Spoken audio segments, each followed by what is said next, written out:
Bapak, Ibu, dosen, penguji ujian kinerja pendidikan profesi guru dalam jabatan. Perkenalkan, nama saya Yohanes Basuki Rahmat. Saya mahasiswa pendidikan profesi guru dalam jabatan angkatan pertama tahun 2022. Pada hari ini, hari Kamis 12 Januari 2023, kami akan melakukan praktik pembelajaran pendidikan agama Katolik dan budi pekerti dengan materi aborsi dengan pokok bahasan besar adalah hak asasi manusia. Oleh karena itu, kepada yang terhormat Bapak, Ibu, dosen penguji, kami mohon masukan, kritik, koreksi bagi praktik pembelajaran yang akan kami lakukan pada hari ini, yaitu Kamis 12 Januari 2023. Agar praktik pembelajaran kami ke depannya, secara khusus saya, itu makin baik, makin optimal, sehingga layanan-layanan pendidikan yang akan kami berikan kepada anak didik semakin memuaskan dan sungguh makin berkembang kreativitasnya, makin berkembang juga eksplorasi di dalam pembelajaran. Lebih-lebih pembelajaran di abad 21 ini. Sekali lagi yang terhormat Bapak, Ibu dosen, kami harapkan masukannya. Sekian dan terima kasih, berkah dalam.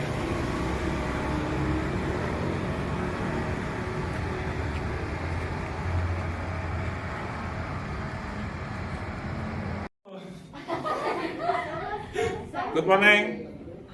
Pagi, Pak.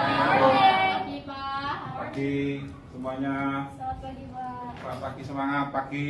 Pagi, Apa kabarnya? luar biasa. Baik. Yang gazebo dipakai untuk batik, kegiatan batik, lalu lab fisika, kimia, dan biologi untuk praktikum. Seperti biasanya kita mendapat ruang di ruang Kresna, ruang pembelajaran yang sebenarnya untuk pembelajaran presentatif. Kita belajar di ruang Kresna ini. Baik, pagi hari ini saya cek dulu siapa yang nggak masuk, ada nggak? Siapa? Jose mana Jose? Sakit. Kok bolos ya? Baik. Ada yang sakit? Selain dosis? Sakit hati. Sakit hati. Oh, kenapa sakit hati? Habis Natalan, you know? Habis Natalan saya sukacita tapi sakit hati. Tapi tidak apa-apa. Mari kita awali pembelajaran pagi ini dengan doa pembukaan. Siapa yang mau memimpin doa? Silakan. Oke, yuk. Di mana, Pak? Di situ aja. Oke. Silakan. Mari kita persiapkan hati dan budi kita. Duduk, Pak. Teman-teman dan Pak Yo, marilah kita berdoa dalam nama Bapa dan Putra dan Roh Kudus. Amin. Bapa kami dengan Bapa dan Putra dan Roh Kudus. Amin. Baik. Yang lalu sudah pembelajaran berkaitan dengan hak asasi manusia, tema besarnya. Hari ini kita sama, ya masih tema besarnya, cuman sub temanya, sub gitu, sub yang tidak enak, sub tema, sub yang enak itu sub 2. Apa sub apa lagi? Oke, tidak apa-apa. Mudah-mudahan pagi ini materi kita enak, ya. Aborsi. Siapa yang pernah? Gimana, Dekor? Siapa yang pernah Pernah mendengar maksudnya ya, pernah mendengar aborsi. Ada yang pernah mendengar? Ya, oke, sambil jalan saya menjelaskan supaya enak. Ada yang pernah mendengar kata aborsi? Kapan? Kapan-kapan. Peserta didik makin mengerti dan memahami secara lebih rinci definisi aborsi. Sebab akibatnya apa gitu ya? Sebab akibatnya itu apa? Sebabnya apa? Kenapa orang melakukan aborsi? Definisinya apa?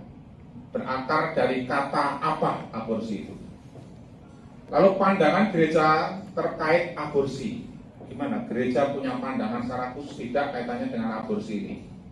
Ya, kita kenal gereja selalu membela kehidupan sejak gereja ada.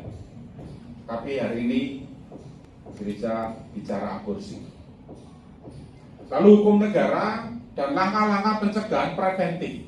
Ya, negara kita, negara Republik Indonesia itu juga secara lebih khusus bicara kaitannya dengan aborsi. Nanti kita lihat negara kira-kira pandangan tegasnya seperti apa. Lalu pencegahan secara preventif supaya tidak terjadi aborsi. Preventifnya semacam apa? Ya.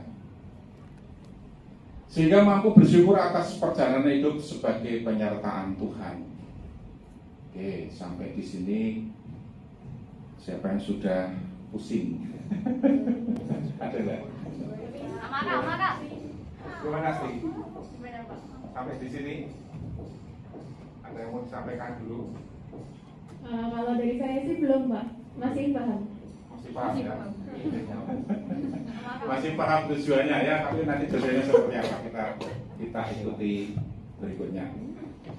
Nah, untuk hari ini ada 4 tagihan nanti. Yang pertama soal kaitannya dengan tagihan spiritual. Ya, sikap spiritual itu nanti menulis doa dengan mengungkapkan rasa syukur atas pengalaman penyertaan Tuhan. Itu dari sikap spiritual. Lalu sikap sosialnya nanti menuliskan ucapan terima kasih berupa kalimat-kalimat bahagia ya atas pendampingan orang tua dalam hidupnya. Lalu yang pengetahuan nanti kita 35 menit kita tes pengetahuan. Lalu di keterampilan menuliskan rasa syukur berupa tulisan reflektif. Nanti kalian merefleksikan pengalaman hidup kalian kaitannya dengan penyertaan Tuhan, betapa Tuhan itu luar biasa. Oke, sampai di sini. Silakan sesuai dengan tempat duduknya masing-masing aja ya, nggak usah berkelompok lebih secara khusus. Silakan kalian mulai masuk ke kelompok lalu mengerjakan ini, ya. LKPD, lembar kerja peserta didik, silakan dikerjakan. Waktunya 40 menit berdiskusi. Sesudah nanti kalian berdiskusi, kemudian presentasi. Ya, masing-masing orang. 40 menit, kemudian nanti kita presentasi. Pertanyaan tidak jelas kaitannya dengan lembar kerja peserta didik, silakan ditanyakan, nanti saya temani di dalam proses diskusi.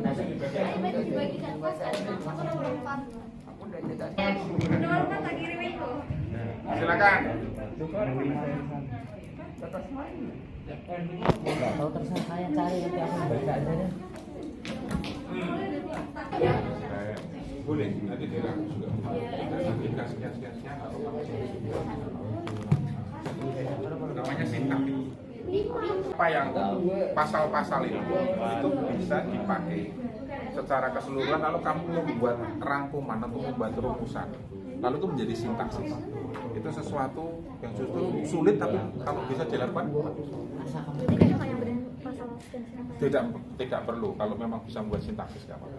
Itu nggak langsung karena direct itu langsung Indirect sama direct. Ya. Dia nomor 1. Dia nomor 1. Nomor 1 itu dari Kompas itu kalau nomor 1 ya. Buat rumusan juga boleh. Ya. Aku nomor 1 kan? Iya. Buat rumusan-rumusan. Aku sementara nanti. Oke. Buat salah satu. Yang lain udah siap? Pernah. Sumpah gitu. Benar apa lagi? Tapi aku sama jadi baru. Ada banget. Ini ya sih. Ya tahu siapa ya? Ya tahu siapa ya dia? Jawabannya Sudah mau jawabannya. Siapa? presentasi ya gitu. Ya sudah, berarti kita langsung presentasi. Aborsi apa ya? Misalkan dari berapa pasal itu? 1, 2, 3, 4, 5 pasal. Kalau kamu buat rangkuman, generasinya dalam satu kalimat. Baik, waktunya saya beri kesempatan 5 menit lagi untuk menyelesaikan lalu presentasi. Kita 3 menit lagi presentasi. Mau mana dulu? Satu. 3. Oke, dari kelompok 1 kemudian selesai presentasi, kalian nunjuk kelompok berikutnya. 3 ya. Baik, nanti silakan dipersiapkan pertanyaannya kelompok 2 dan 3. Silakan siapa juru bicaranya atau semuanya? Perkenalkan kami dari kelompok 1 akan Provocatus, direct abortion, indirect abortion, abortus spontaneous.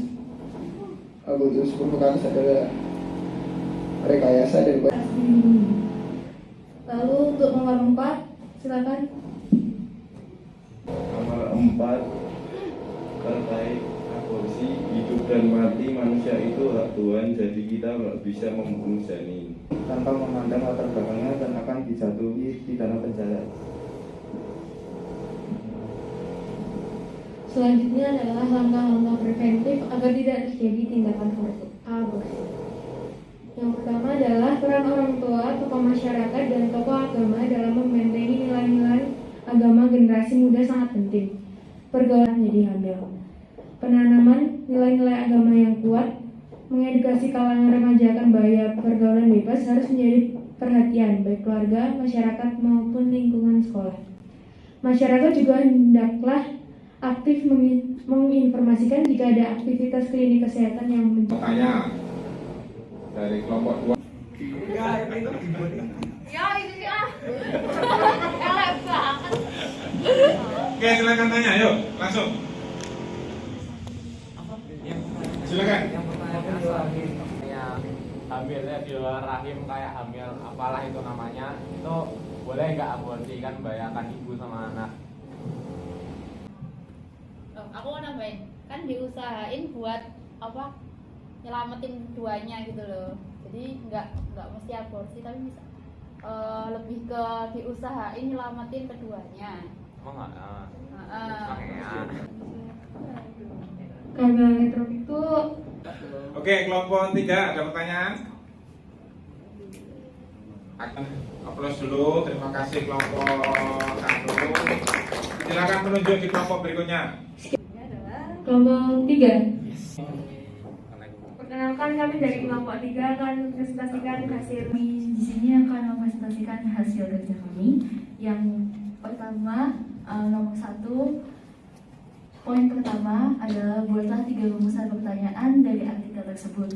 Yang ada berapa tarif yang dibutuhkan untuk konsultasi, lalu apa saja hal-hal yang perlu dijauhi setelah aborsi, dan berapa banyak tempat praktik aborsi ilegal di Jakarta Pusat.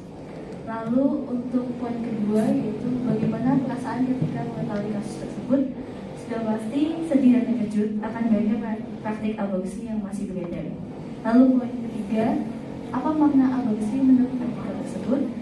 Makna aborsi menurut artikel tersebut yaitu proses pengguguran bayi secara ilegal dan disengaja. Lalu apa sebab dan akibatnya? Sebabnya adalah hamil di luar nikah, tidak mampuan ekonomi, kurangnya dukungan keluarga, masalah keluarga, dan juga bisa karena perkosaan. Lalu akibatnya yaitu bisa mandul, membahayakan nyawa ibu, pendarahan hebat, dan juga infeksi. Lalu poin yang terakhir, bagaimana pandangan Anda terkait aborsi? Menurut kami, pandangan kami terhadap aborsi 50-50. Mungkin memang sadis karena membunuh kehidupan, tetapi semua ada sebabnya dan kita tidak boleh melihat dari satu pandang saja. Oke, lanjut pertanyaan nomor 2. Bedakan pengertian abortus provocatus, direct abortion, indirect abortion, dan abortus spontaneous.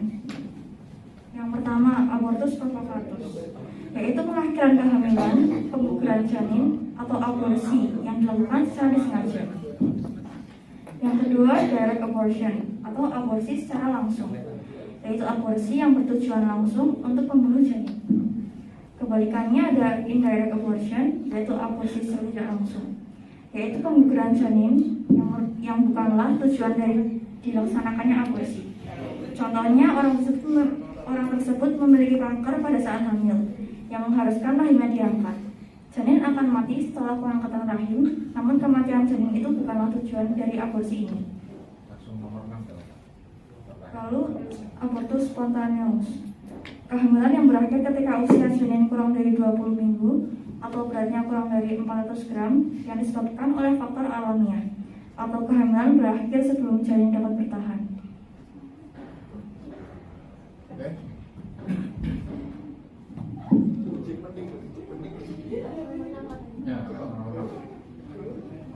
Dilanjut ke nomor 6, rincilah langkah-langkah preventif agar tidak terjadi tindakan aborsi.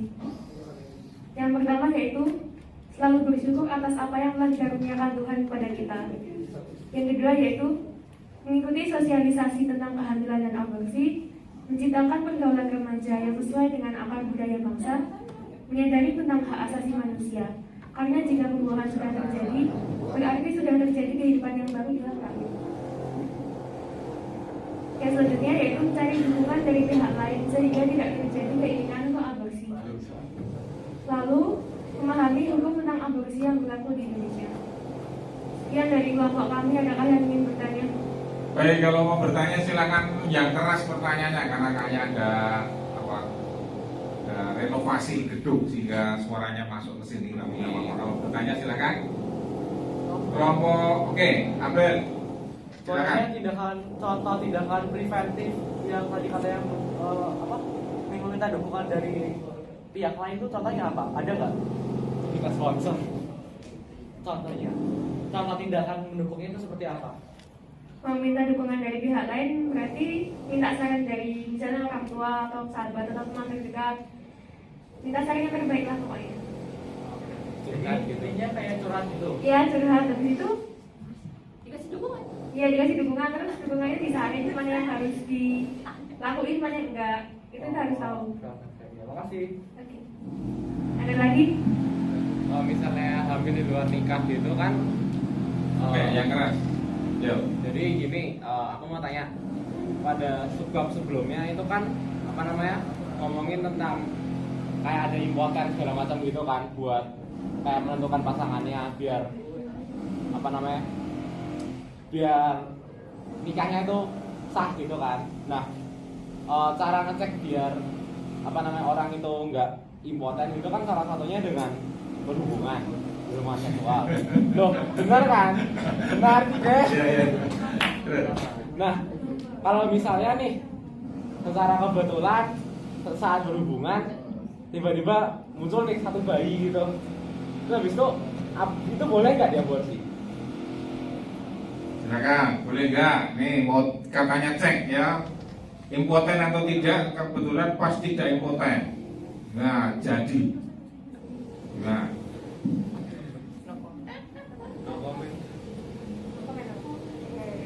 Jadi itu kan akibat perbuatan Anda sendiri. Jadi Anda harus tanggung jawab.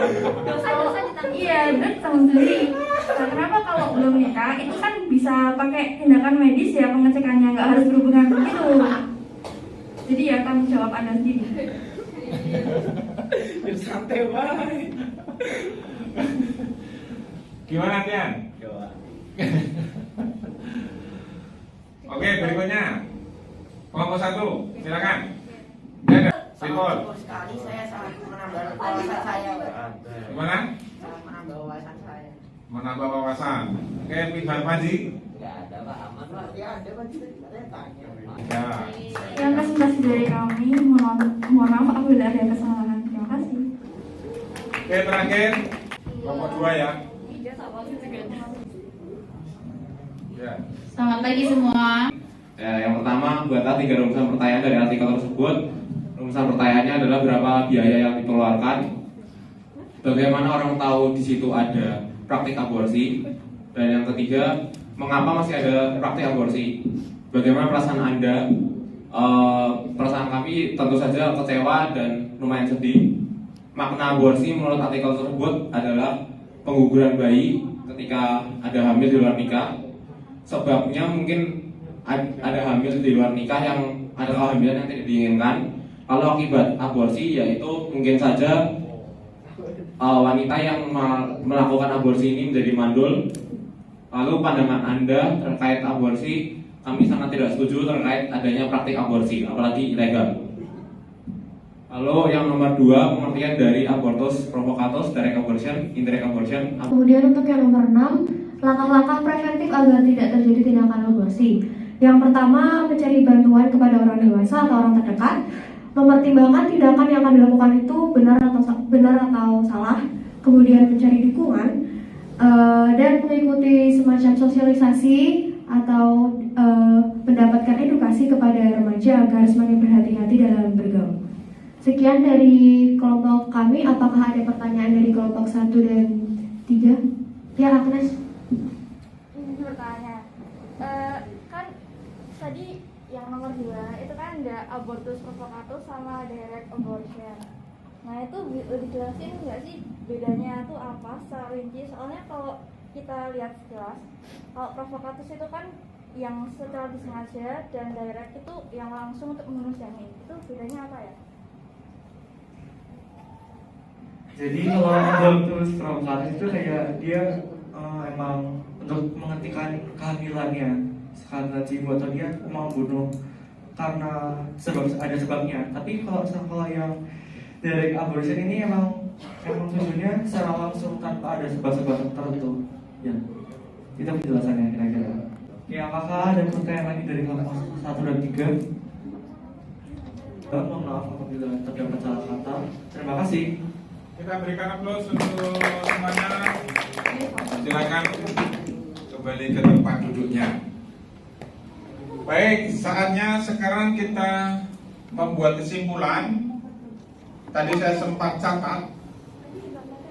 Oke.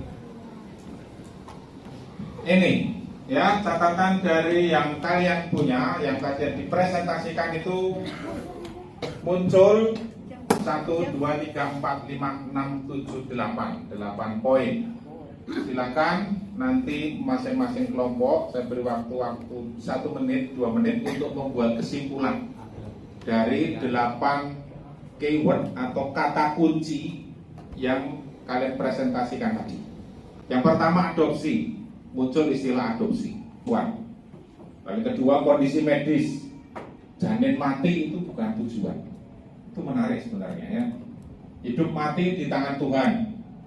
Jadi kehidupan dimulai sejak pembuahan. Lalu jangan berzina, hamil di luar rahim. Lalu kegiatan-kegiatan positif supaya pikirannya tidak kemana-mana ya, menimbulkan apa? Lalu yang terakhir ekskomunikasi tadi istilah dari gereja. Nah, 8 poin ini silakan kalian rangkum 1 menit, 2 menit dengan simpulan ya, membuat simpulan lalu kalian sampaikan. 1 kelompok 1 orang menyimpulkan. Baik, saya beri waktu 2 menit. Kemudian Ya, jadi sejak pembuahan hidup dan mati kita tuh sudah ada di tangan Tuhan. Oleh karena itu kita tidak boleh melakukan aborsi. Kenapa kita nggak boleh melakukan aborsi itu? Soalnya kita bisa pertama kita bisa melanggar beberapa 10 perintah Allah, contohnya seperti jangan berzina dan jangan membunuh.